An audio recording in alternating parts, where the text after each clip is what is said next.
Olá, seja muito bem-vindo a esse canal no YouTube. Eu sou Mauro Sanmartin, jornalista, e fiz uma entrevista com a escritora e psicóloga Ana Flávia Leandro. Antes de mostrar a entrevista para vocês, eu queria convidá-los a se inscrever no canal, para que a gente possa continuar produzindo mais vídeos. Inclusive, você também pode sugerir novos assuntos, temas, para que a gente possa continuar postando material aqui no canal. Vamos então à entrevista que eu fiz com a psicóloga e escritora Ana Flávia Leandro. Bem, minha primeira pergunta é: como foi para você lançar esse livro? É seu primeiro livro? Sim, esse é meu primeiro livro. Para mim foi uma alegria ter escrito esse livro e ter lançado.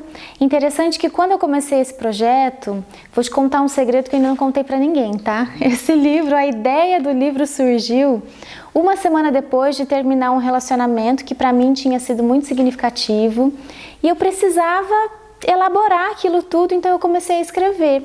A princípio, ele iria se chamar Memórias de um Coração Partido. Aí eu falei, poxa, mas tá tão depressivo isso, tá tão triste esse título, né? E aí pensando, trabalhando na ideia, eu cheguei no universo chamado amor. E eu acho uma coisa interessante, assim, diferente de alguns autores que escrevem o livro inteiro para depois escolher um título, o meu título veio primeiro. Eu acho que para mim é mais fácil ter o título, que é o norteador, o tema central, e aí a partir dele eu vou desenvolvendo os capítulos. Você me disse agora que você está começando outro, né? Na mesma linha? Sim, eu estou começando outro na mesma linha. Eu gosto sempre de trazer algumas histórias, porque além de deixar a leitura mais leve, eu acho que aproxima o leitor. Então eu gosto sempre de trazer algumas histórias para exemplificar aquilo que eu estou falando. Ele vai seguir nessa mesma linha. Algo mais sensível, algo do coração. Esse primeiro livro, No Universo Chamado Amor, foi um livro muito intuitivo. Eu sentei, abri o meu coração e comecei a escrever. Então, hoje eu já tenho feito alguns cursos, tenho estudado algumas coisas no sentido da escrita, do ofício da escrita, para me aperfeiçoar nisso, mas no primeiro foi totalmente coração. Bacana também que você coloca as questões do consultório, casos assim. Sim, casos do consultório, para exemplificar, eu acho que fica muito mais fácil da pessoa entender realmente aquilo que eu estou querendo dizer, Então, sempre casos reais para exemplificar alguma coisa. Começando a falar do livro, No Universo do Amor, Ana Flávia, qual a definição de amor que mais chamou sua atenção durante a preparação? Olha, eu comecei o livro falando de algumas definições dadas pelas crianças, Eu acho que as crianças têm um jeito tão peculiar de ver o mundo e tão sábio, às vezes é muito mais sábio do que nós, Eu acho que uma das definições que me chamou a atenção é de uma criança que falava que quando você ama, quando você está apaixonado, pequenas estrelas saem de você. Eu acho engraçado isso, mas é porque retrata que quando realmente a gente está apaixonado, a gente ama alguém, o nosso comportamento muda. A gente fica mais sorridente, a gente fica mais tranquilo. Eu gostei muito dessa definição. Ana Flávia, no livro bíblico, Cântico dos Cânticos, há a frase: o amor é forte como a morte. O que você acha disso? Olha, é interessante essa questão, viu? O amor, ele é mais forte do que a morte. A morte é algo que a gente não consegue mudar, Ela não dá para mudar. Eu acho que o amor, ele segue nessa linha. E o amor, ele tem a capacidade de transformar a vida de uma pessoa, ele tem a capacidade de mudar o mundo que a gente vive. O amor de uma maneira geral, não só o amor romântico, entre homem e mulher. Eu acho que é um pouco disso. Essa questão imutável e o quanto que o amor é eterno, Mesmo que depois a pessoa morra, o amor, ele pode continuar lá. Para você, como é essa questão levantada por sociólogo Zygmunt Bauman, de que as pessoas não querem mais relacionamento duradouro, O amor é líquido, descartável? Eu acho que o Bauman, ele foi muito feliz em colocar esse pensamento, essa expressão dos amores líquidos, porque é muito isso, É uma coisa que flui e que não tem... que escapa muitas vezes entre os dedos. Eu acho que a gente tem vivido de uma maneira em que a gente usa as pessoas e ama as coisas, é uma inversão de valores, Então a gente troca muito rápido de relacionamento, eu acho que isso é muito superficial. Não tem muito aquela ideia de que você pode não diria consertar, mas assim, que você pode aprimorar, que você pode aperfeiçoar. Hoje, se o salto do sapato quebra, você compra outro, você não vai lá consertar, né? Se uma roupa de repente não tá legal, você vai lá, troca, compra outra. Mas as pessoas não são assim, né? E a gente precisa ter uma responsabilidade afetiva, inclusive. As pessoas estão se afastando um pouco de Deus, da questão do Sim. amor. Eu concordo, as pessoas estão, e até tem um verso que diz, né, que no final dos tempos o amor de muitos esfriaria, né? Eu acredito sim que há um afastamento, à medida que a gente é muito exposto a questões de violência, isso gera uma dessensibilização, né? Eu acho que infelizmente, eu percebo que isso tem acontecido. Ana, uma história de amor precisa ser trágica? Engraçado você falar isso, né, Mauro? Se a gente for pegar grandes clássicos da literatura ou até os filmes, existe sempre algo trágico no amor. Quem não se lembra, por exemplo, do filme Titanic? Foi um grande sucesso e o que acontece? O mocinho morre no final. Outros casos, Romeu e Julieta, né, que é muito conhecido também, mas o amor ele não precisa ser trágico. Ele não precisa ser trágico. Eu acho que, de certa forma, quando a gente vê muito essas histórias e tem essas histórias como referência, isso acaba sendo um referencial distorcido e pode influenciar nas nossas relações. Mas o amor ele não é para ser trágico, não. Ele é para ser lindo, ele é para ser gostoso, ele é para ser prazeroso, ele é para ajudar que a gente se torne uma pessoa melhor. A baixa autoestima pode ser considerada como causa dos relacionamentos fracassarem? Ou como se resolve isso? Eu acredito que sim. A baixa autoestima ela tem uma grande influência, porque vamos pensar, uma pessoa que não se sente apreciada, que não se valoriza. Se a gente for pensar autoestima, né? O que significa isso? É o quanto eu tenho apreço por mim mesmo, o quanto eu me valorizo, me sinto capaz, né, de fazer alguma coisa. Se a minha autoestima ela é duvidosa, ela é baixa, ela me coloca em risco, inclusive, de estar em um relacionamento abusivo. E a permanência dos relacionamentos abusivos, melhor dizendo, a permanência nos relacionamentos abusivos, ela pode ocorrer por causa da baixa autoestima.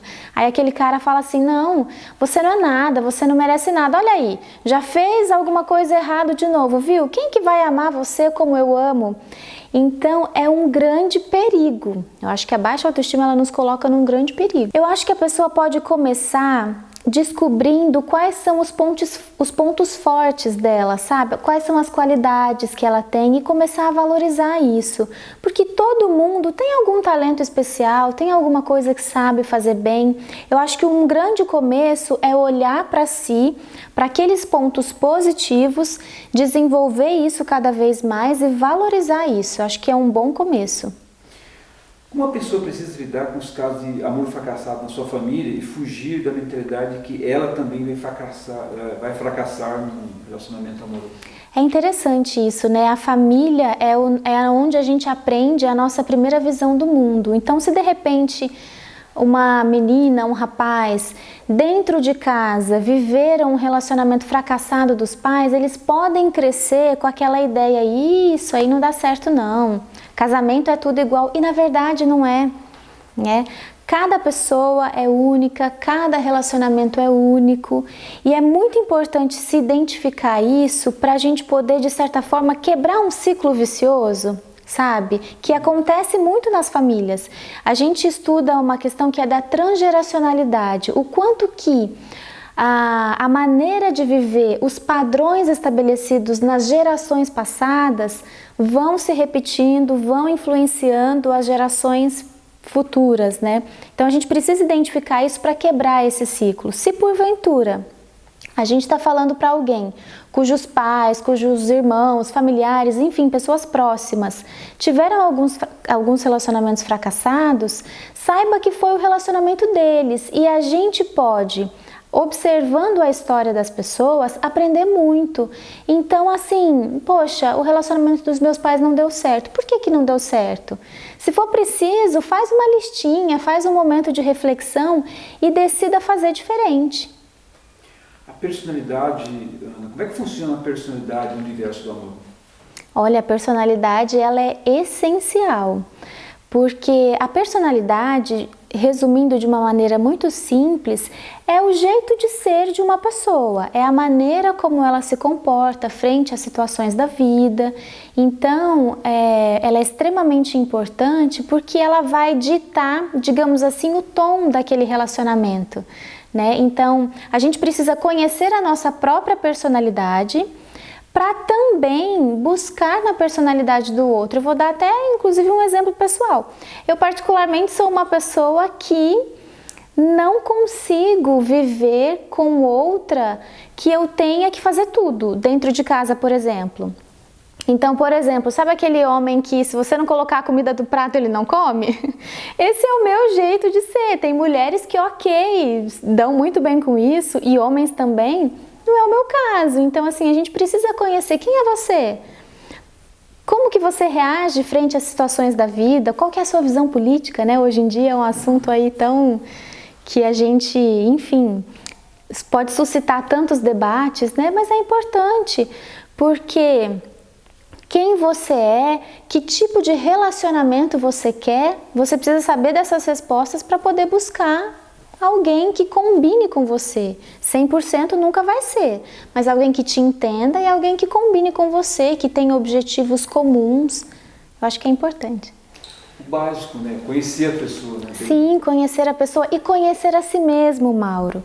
Porque assim, se eu não me conheço, como é que faz? Fica difícil, né? Se eu não me conheço, se eu não tenho anseios, desejos, sonhos, qualquer pessoa pode ser que sirva, né? E não é bem assim. Depois dos problemas, separações. Sim, é. Eu gostaria que você comentasse quando você afirma no livro, no Universo do Amor, que toda relação de amor passa por problemas, né? Mas não deixa de ser amor. Isso é verdade, toda relação passa por problemas. Às vezes a gente idealiza de que aquele relacionamento onde o amor realmente exista, a gente vai concordar o tempo inteiro com a outra pessoa. E não é verdade. Vai haver problemas, em alguns casos vai haver discussões, mas não significa, por exemplo, que nessa discussão é aceitável falta de respeito, é aceitável uma agressão. Não, isso não é verdade. Mas passa por problemas sim, porque as pessoas são diferentes. As pessoas foram criadas em lares diferentes, né? Então, quando junta ali duas pessoas, vão passar em dois mundos opostos. Até tem um livro, Homens são de Marte, Mulheres são de Vênus, acho que para falar essa questão, né? O tanto que a gente vive em universos diferentes. E aí você junta essas pessoas na mesma casa, pode dar problema. Quantos casais aí que a gente às vezes admira e quando vai ver nos bastidores não é tudo 100%. O que exige é conversa, diálogo e as pessoas manterem o voto que fizeram no dia do casamento lá na igreja, sabe? Renovar esse voto todos os dias. Sempre estaremos preparados para o amor, né? Olha, sempre estaremos preparados para o amor? Acho que nem sempre, viu? Nem sempre, porque às vezes a pessoa pode estar focando na vida profissional, ou às vezes após um término de um relacionamento que fracassou, a pessoa precisa de um tempo sim, sem ninguém, para se resguardar, para poder reavaliar a sua própria vida, né? Ter um momento mais introspectivo, de autoconhecimento. Eu acho que nem sempre as pessoas estão abertas e preparadas para o amor, mas eu acredito que sempre é possível amar. Outra questão diz respeito ao amigo verdadeiro. Como é que fica assim, um amigo verdadeiro de uma relação amorosa? Você disse, é possível ter um melhor amigo, por exemplo, e amizade entre homens e mulheres, alguma coisa nesse tipo? Amigo, alguém que participe da relação, que opine, que ouve, sim. Enfim, aquele amigo que está sempre disponível. Como é que fica o papel dele numa relação? Eu acho que a gente precisa tomar cuidado, porque assim, quando a gente começa um relacionamento, algumas pessoas se isolam, né? Desaparecem, somem do mapa e ficam só o homem e a mulher, o casal ali, enfim. Eu acredito que os extremos não são saudáveis. As amizades são importantes, né? Ter uma pessoa com quem confiar, eu acho que sair entre uma turma de vez em quando, isso é saudável. E eu acho que cada pessoa vai saber qual é o limite, porque existe um limite. Eu acredito que a relação, ela precisa ser preservada, assim, mesmo que seja uma pessoa de confiança, que seja um amigo, não é tudo que você conta.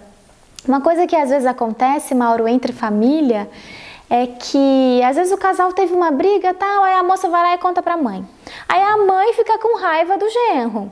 O casal se resolveu, mas a sogra ainda tá com raiva, sabe? Então a gente precisa ter alguns cuidados e precisa preservar. Eu acho que as amizades são importantes, as amizades são muito válidas, mas a gente precisa ter um certo limite. E aí eu acredito que é cada pessoa que vai saber aonde é o seu limite.